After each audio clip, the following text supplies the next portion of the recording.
नमस्कार दोस्तों, कैसे हैं आप लोग। उम्मीद है आप सभी अच्छे होंगे। बिहार में बम्पर वोटिंग हुई है और इसके बाद एग्जिट पोल सामने आए हैं और एक भी एग्जिट पोल ऐसा नहीं है जो एनडीए की सरकार बिहार में नहीं बना रहा है। अब ऐसे में सवाल यह खड़ा हो रहा है कि ये सही में जनादेश है या फिर वोट की चोरी हो गई है, जिसका जिक्र राहुल गांधी पिछले काफी वक्त से कर रहे हैं। और क्या ये एग्जिट पोल सही भी हैं या फिर जो 14 तारीख को नतीजे आने वाले हैं वो इससे उलट रहेंगे, इसको लेकर बात करेंगे। संजय शर्मा जी हमारे साथ मौजूद है। सर, किस तरह से देख रहे हैं एग्जिट पोल? जितने भी एग्जिट पोल आए हैं सब में महागठबंधन की सरकार नहीं बन रही है।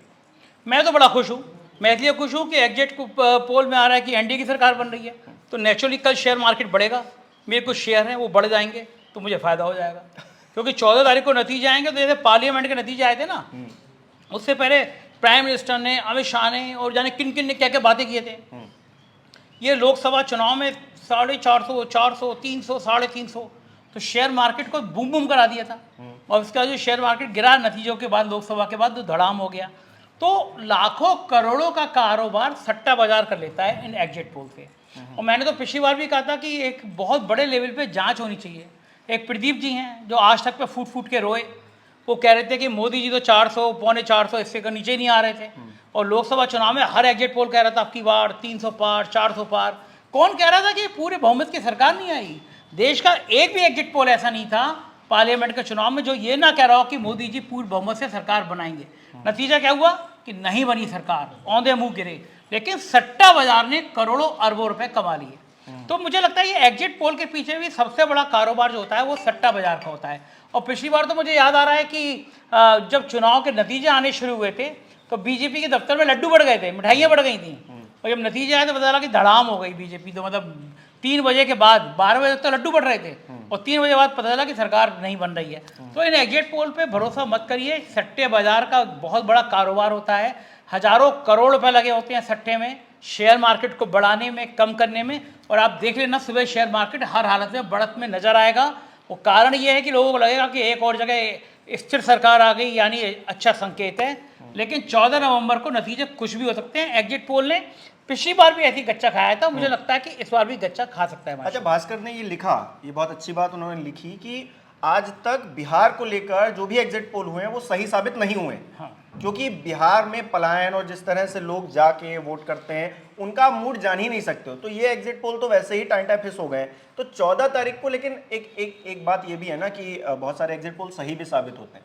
अब एग्जिट पोल हो सकता है कि जो नतीजे दिखा रहे हो उससे 19-20 हो, लेकिन अब क्या होने वाला है क्या नहीं होने वाला है इंतजार ही करना बाकी रहेगा, या फिर उस पर और भी बहस हो सकती है। देखो, ये एग्जिट पोल के पीछे कराने के पीछे एक प्रेशर ये भी होता है कि सरकार में जो लोग मशीनरी लगी हुई है, थोड़े बहुत 2, 4, 5 हज़ार वोट इधर से उधर होते हैं, लाइट चली जाती है, अचानक बंद हो जाता है सब चीज़ें और खेल हो जाता है।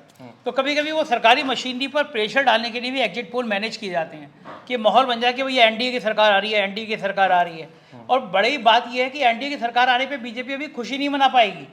सरकार भले एनडीए की आ रही है, लेकिन नीतीश को मुख्यमंत्री नहीं बनाया तो कैसा नीतीश तेजस्वी को मुख्यमंत्री बना रहे हो। तो अभी ये खुश होने वाली बात नहीं है कि अगर ये एग्जिट पोल सही भी मान लूँ तो मैं ये मानने को तैयार नहीं हूँ कि नीतीश ही मुख्यमंत्री बनेंगे या बीजेपी का मुख्यमंत्री बनेगा।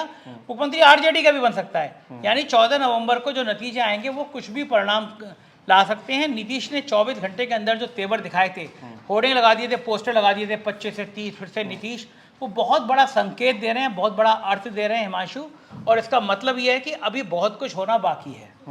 अच्छा, क्योंकि विपक्ष लगातार, खासतौर पर राहुल गांधी वोट चोरी के आरोप लगाते रहे हैं।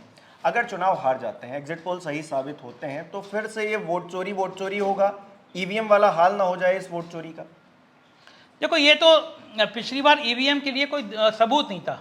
चुनाव आयोग ने कहा कि भाई लाइए ईवीएम मशीन को हैक करके दिखाइए, तो सबूत नहीं था। लेकिन इस बार सबूत सामने है। दिखाया गया कि भैया ये ब्राज़ील की हैं मैडम हैं, ये इतने इतने वोट यहाँ डाल रही हैं। ये घर है जिसमें छोटे से 1 रूम सेट में सैकड़ों के वोट बने हुए हैं। ये सारे सबूत दस्तावेज हैं। मना तो करे कि ये घर में 250 वोट नहीं है, बेंगलोर के इस घर में 1000 वोट नहीं है, मना तो करे चुनाव आयोग। इतना नाकारा, इतना नपुंसक, इतना निकृष्ट चुनाव आयोग आज तक भारत में नहीं आया। और ये नतीजा है। अगर मुझसे आज एक पॉलिटिशियन ने कहा, अमेठी के नेता हैं कांग्रेस के, राकेश जी ने कहा कि अगर नतीजे बिहार में बीजेपी के पक्ष में आए तो ये बीजेपी के लिए बुरा होगा, क्योंकि अब एक बड़ा आंदोलन खड़ा हो जाएगा वोट चोरी के खिलाफ। क्योंकि लोगों में जो गुस्सा है, बिहार में जो गुस्सा दिख रहा है वो नॉर्मल नहीं है।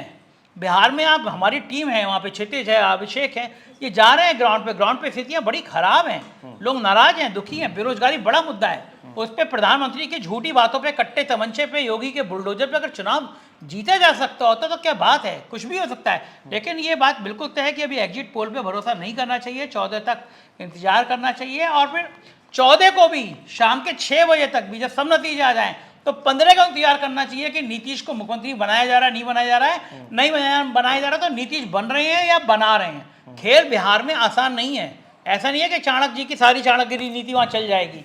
अभी बहुत कठिन है, बहुत कठिन डगर पनगट की, मतलब वो डगर है, अभी पनगट की डगर मुश्किल, आसान नहीं है, बहुत मुश्किल है। अच्छा, अगर तेजस्वी रुक गए, तेजस्वी का काफिला रुक गया, जीत का रथ रुक गया, तो फिर तो अखिलेश का भी रुक जाएगा।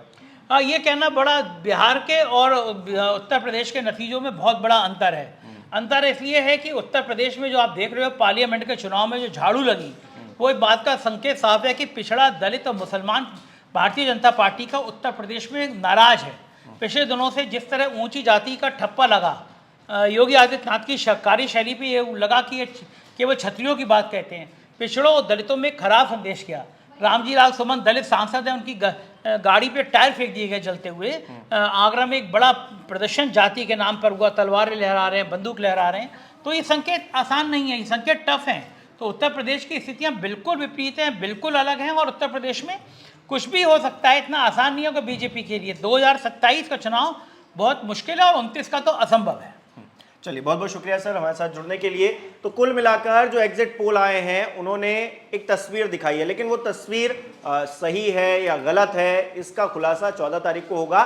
तो पूरी तरीके से विश्वास करने वाली बात तो नहीं है, लेकिन एक हैरान करने वाली बात यह है कि जितने भी एग्जिट पोल आ रहे हैं सब में भारतीय जनता पार्टी नीत एनडीए की सरकार बन रही है। आप इसे किस तरह से देखते हैं हमें कमेंट करके बताना बिल्कुल मत भूलिएगा। हमारे चैनल को सब्सक्राइब नहीं किया तो वो भी जरूर कीजिएगा। बहुत बहुत धन्यवाद।